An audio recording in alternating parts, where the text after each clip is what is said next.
All right, guys, welcome. My name is Chef Bryant Currie. This is, we're doing some demos for our Truth and Racial Healing and Transformation Week. Basically, this demo is going to be called Foods of Religion. You can say foods for religion, foods of religion, foods of the Bible.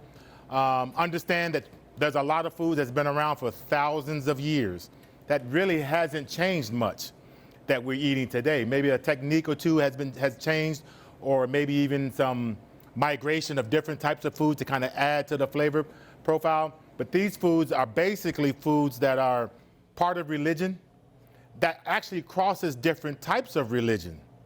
So you'll be amazed that Arabic food is also eaten with Jewish food or eaten with Christian food or whatever foods that are out there, even Mediterranean foods. Many different types of religions, the food crosses over. So we're going to do 3 recipes. We're going to do one recipe that's a herbed bulgur salad, okay? We're going to do another recipe called a Jewish cholent, C-H-O-L-E-N-T. And so basically the Jewish cholent is a dish that's cooked overnight because Jewish religion forbid them to cook on Shabbat, okay? So they would have to cook the meal the day before. So I made mine the day before, just like the Jewish cooks did as well. Then our last dish is called a zalabiyah. I really like the zalabiyah because the zalabiyah is one of those recipes that crosses many different types of religions. Zalabiyah is Arabic, zalabiyah is Palestinian, zalabiyah is Jewish, zalabiyah is Western. It's even South Africa. It's North African. It's a dessert that's pretty much eaten amongst many, many different cultures, which I did not know. But I learned as well. So today, I know the food, but the history is so vast and so far that you can really just spend years learning about these different types of food. So we're going to touch the tip of the iceberg, okay? Feel free to ask any questions you would like. 90% of your questions I will not be able to answer, unless it's about food. Now, if you ask me about food, I can answer that. But if you ask me about the historical references to a lot of these foods, you're going to get what I learned, okay? And so, but we're going to learn together, all right? I got some students helping me as well, all right? They helped me with influence, some of the recipe items, so that's good too. And they feel free to step in. Mitchell here is Jewish. He's the one that kind of inspired me to do this cholent dish. So that's good. If I say something wrong, Mitchell, don't correct me, but that's okay. No, you can correct me, but that's no problem. All right, so let's start with the herbed bulgur salad, all right? A lot of these items in the bulgur salad, and I brought some other items here. I'm gonna pass them around. I'm making my bulgur salad without bulgur. I'm using wheat berries. I don't know if you guys know what wheat berries. You guys know what a wheat berry is? Good, I didn't know either. No, I didn't know. A wheat berry is actually a whole wheat kernel. So wheat grows on a stalk, right? The whole wheat, they would strip out the outer inedible husk, but then they would leave, because they would leave the whole grain whole. The germ is where the genetic material of that wheat is found. It's a little bitty part of that wheat kernel, right? But it contains a lot of the nutrients, a lot of the minerals. The bran contains a lot of the fiber. The endosperm contains a lot of the starch. That's why white bread is very starchy, right? That's why in white bread they have to enrich it with vitamins and minerals, because you stripped away the bran and the germ. So when you strip away the bran and the germ, you usually leave the endosperm, you don't have any vitamins and minerals. But when you eat the whole wheat berry, what do you got? Fiber, vitamins and minerals, and starch. So it's a very good food. Bulgur wheat is the same as wheat berries, except bulgur is cracked and it's par cooked. So it's par cooked, it's dried, and then it's cracked. So basically it's called cracked wheat. That didn't sound right. Cracked wheat. Cracked, not cracked, cracked wheat. That's what it is, okay? All right? So what I have here is I have some farro wheat. It's a different type of wheat. These are ancient grains. These grains go back thousands of years. All of these grains are mentioned in the Bible. Anybody read Ezekiel? Ezekiel 9, about the Ezekiel bread? These are ingredients that were in Ezekiel bread. Okay. I also have oats. And oats is also a grain, right? But these oats are cooked and sliced. Anybody eat oatmeal? So that's what they are. So I'm gonna pass these around so you can get a look, get an idea of what we have here. These are steel cut oats. So how do we make steel cut oats? You take oats and you cut it with steel. Easy, right? And then this would be quick rolled oats. So basically they would cook the oat, they would roll it under press, and then they would dry it. And then when you get it at home, all you do is add the water to it, right? And cook it and make oatmeal. Pass those around. So this particular salad is also made with a lot of different herbs. And what I have here is I have a flat leaf parsley, a cilantro, and mint. All of these are mentioned in the Bible. Did you know mint was mentioned in the Bible? Did you know coriander, which is also called cilantro? Coriander is actually the seed of the cilantro plant. Okay, so I got you some notes here. Say mint is mentioned in Matthew 23, right?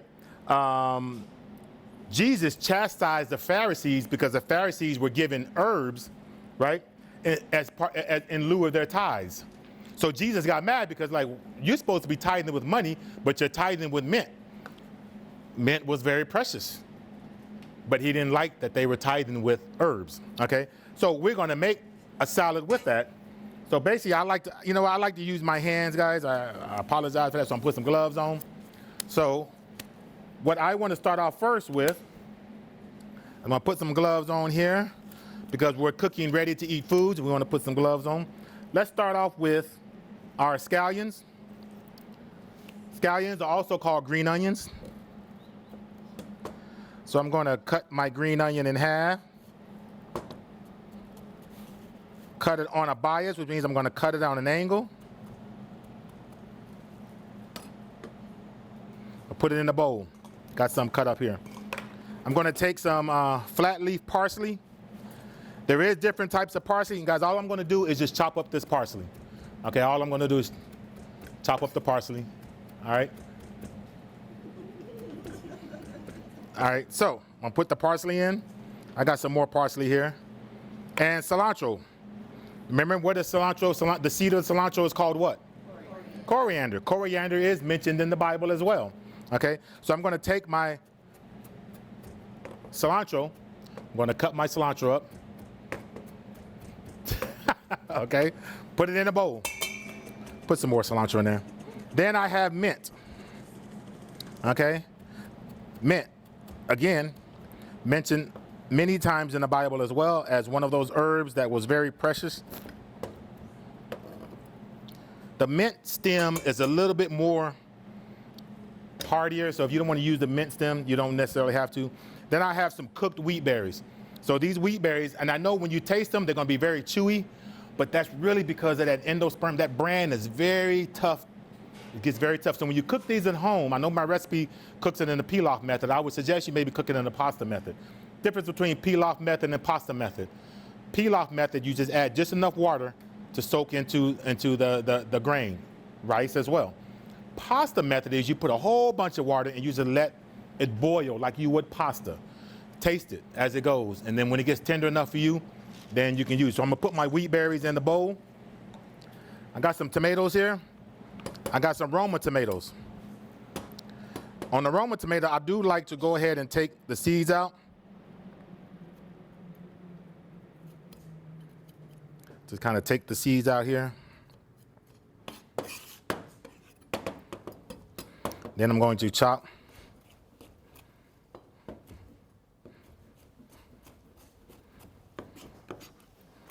Then I'm going to put my tomatoes in my salad here.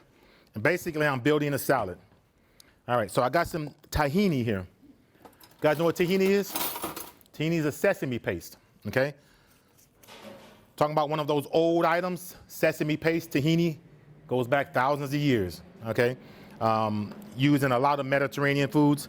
Got some olive oil. I'm using extra virgin olive oil, okay? You can use whatever olive oil you like. Got some honey. Honey's gonna add just a little bit of sweetness, okay? Again, honey is one of those items that goes way back. I'm going to use some lemon juice.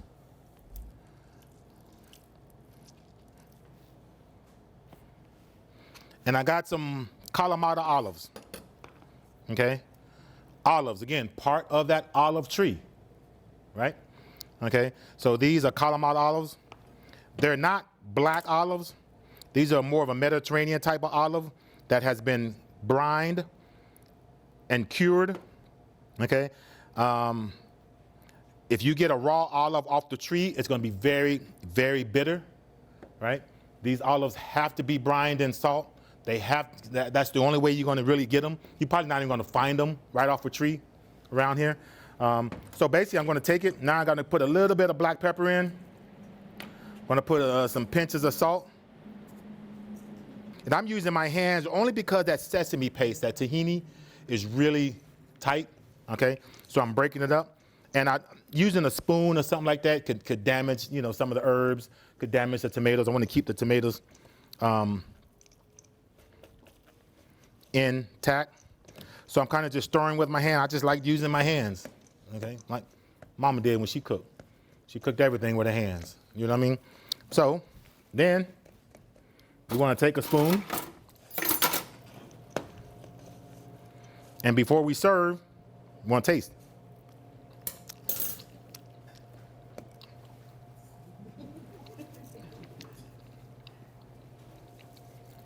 Ooh. But, ooh, that tomato, ooh, that tahini is really good, y'all. So, take my salad, put it on the bowl.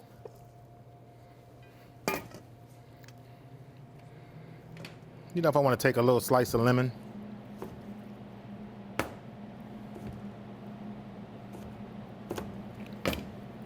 Put a little bit of garnish of lemon on there.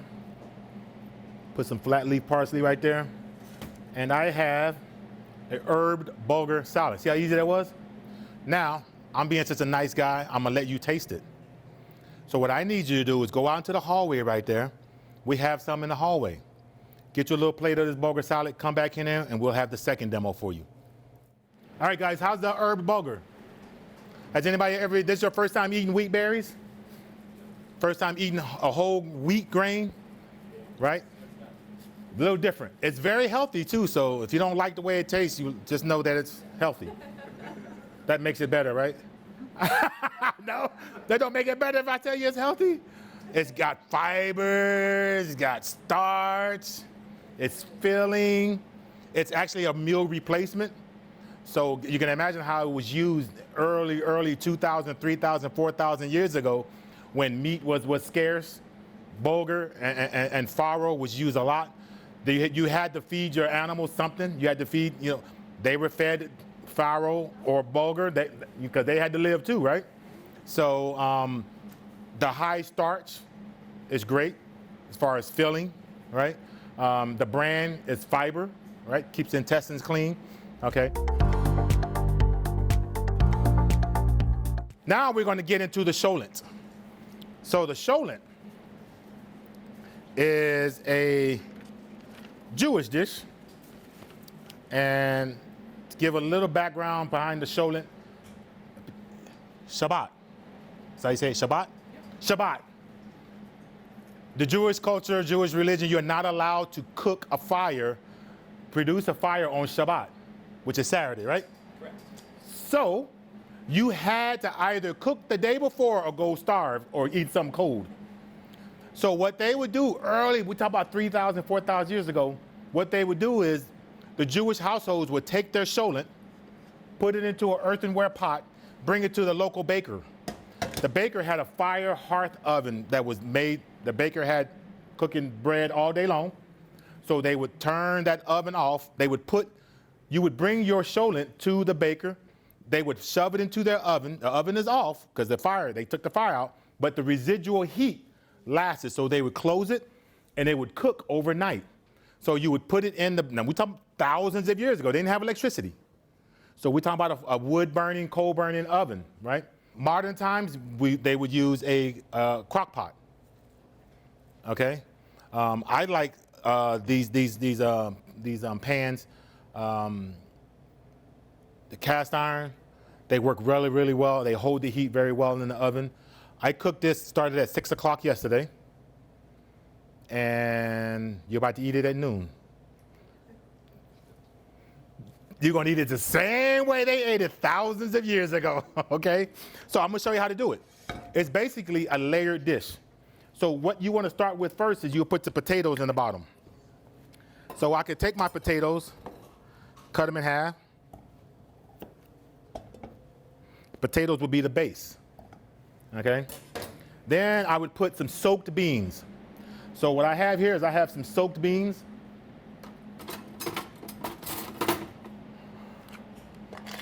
I got lima beans, I got white kidney beans, and I got red kidney beans. And just kind of layer it over. Then I got some carrots, because I need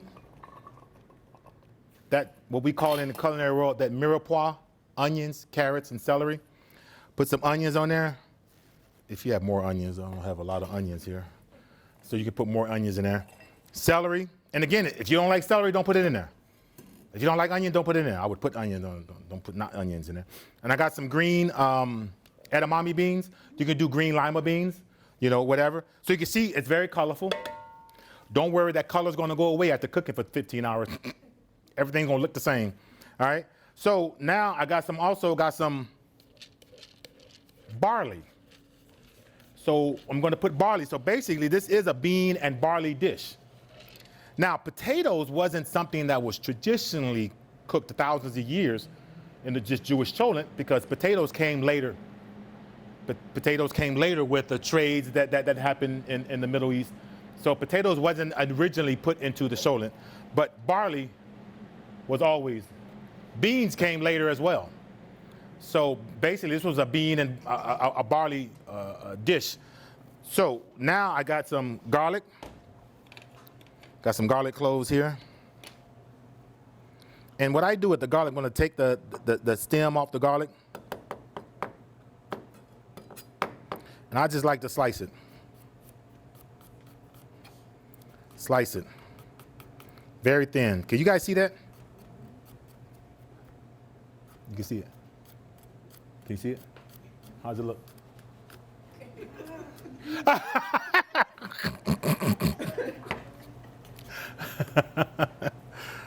Good?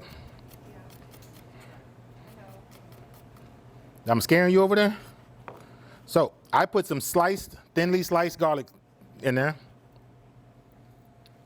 Now I'm going to take my broth, and this is a vegetable broth. I'm going to add my spices to it. Got some chili powder, cumin, white pepper, cayenne, turmeric. All right? You guys like turmeric? Very healthy for you, right? They say it's an anti-inflammatory, but I got a lot of inflammation and I eat turmeric and I still have inflammation. But anyway, that's just not as much. Okay, not as much. All right, so I'm going to stir that. Oh, I forgot the salt. And guys, I'm going to tell you, this just takes a lot of salt. Why? Because starch has a tendency to hide the salt. So when you're dealing with starchy items, you want to add just a little bit more salt. Especially we got potatoes, beans, barley. So I'm going to add that. So eggs. So these eggs, you put eggs in there as well with the shell on. Now, these are just boiled eggs. I took the shell off. But they would, and it was weird. I know it sounds weird, but they would put the whole egg in there. And eggs was part of this show in the very beginning. Put the lid on it. Put this in the oven, low oven. I did it for 275 degrees. I've been cooking it since 6 o'clock last night. And bring it out the next day before dinner. 12 to 16 hours you can cook this show. And when it's done, this pan is hot, just want you to know that. It comes out and it looks like that. So this is the egg that they would eat. I say they, because I'm not cooking my dish like this. So The egg, it's a little dry. No, not a little. It's very dry.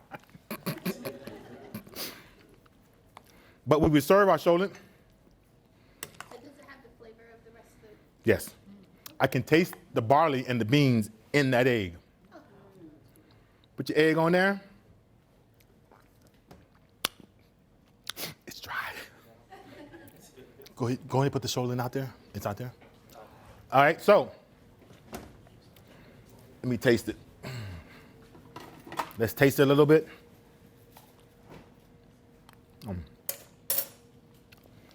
It's creamy, but you can tell it's been cooked a very, very long time. But everything kind of just merged together. It's very hearty. It's going to stick to your ribs. It's something you're going to eat all day long. It's something that you're going to feel. It's going to fill you up, especially if it's cold outside. You got a nice warm stew that you did not have to cook that day. Basically, you just layered everything in the pot, take it over to the baker, or put it in your oven the night before, or in your crock pot. I think the crock pot may cook a little bit harder than what my oven did, because you put something in the crock pot for 16 hours. These crock pots can really cook, can really heat up. I would just put it in your oven at 250 degrees overnight, leave it and bring it out, and you're good. I would suggest maybe cooking the eggs separately. If somebody want to come peel one of these eggs and taste it, because the eggs you have out there have not been cooking for 16 hours, okay? But if you want to taste this, again, this dish goes back 4,000 years. This is a dish that has been cooked in the Jewish religion for, thousands of years. So that's what we're eating. All right, so now we're gonna have dessert. Zalabia, and I chose this dessert, one, because it's eaten nearly by every culture. My research says Muslims ate it during the time of Ramadan. Diwali celebration, Indians and Hindus eat the same dish during Diwali. Christian communities eat it during Advent and Easter, okay? And in Lebanon, they ate this as a celebration of Jesus Christ's birthday in Lebanon. So it really crosses many different religions and many different cultures, because it's so easy, but it's so versatile, okay? So basically what we need to make a dough, and use instant yeast, okay? Obviously, 3,000 years ago, they didn't have instant yeast. So they would do is, I don't know if you guys know, but yeast is a more of a current thing. But back in the olden days, they would make their dough in a bowl and set it out open. And the natural yeast in the air would make the bread rise. Because there's natural yeast, there's natural organisms in the air that produces yeast called Saccharomyces cerevisiae. So yeast is it's a Saccharomyces organism, right?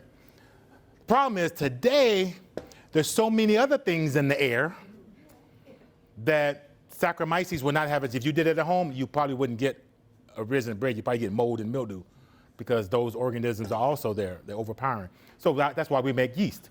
Make brewer's yeast and we make baker's yeast, right? So we're gonna use baker's yeast. So what I have here is I have the flour, the cornstarch, I have the sugar, and I have the instant yeast all in here. So we're gonna put that in a bowl, okay? And then we're going to add our yogurt. And so we're gonna just add the yogurt in here.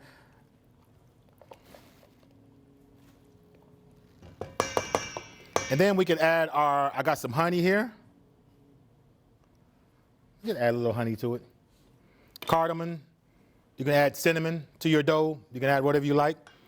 Also, while we're doing that, I need to make a simple syrup. But first, let's make this dough. Ooh. Guys, I appreciate you coming. You guys got any other questions? No questions? All right, so I kind of gave you a little journey into history, into the Bible. I have all the recipes here. I even have the bibliography where I got a lot of this information from, some notes about that particular dish, and the recipes. I made these recipes today, so I follow these recipes because a lot of these items I have never seen before in my life, so I have to follow the recipe as well. But I hope you enjoy it. Come see me again. Thank you.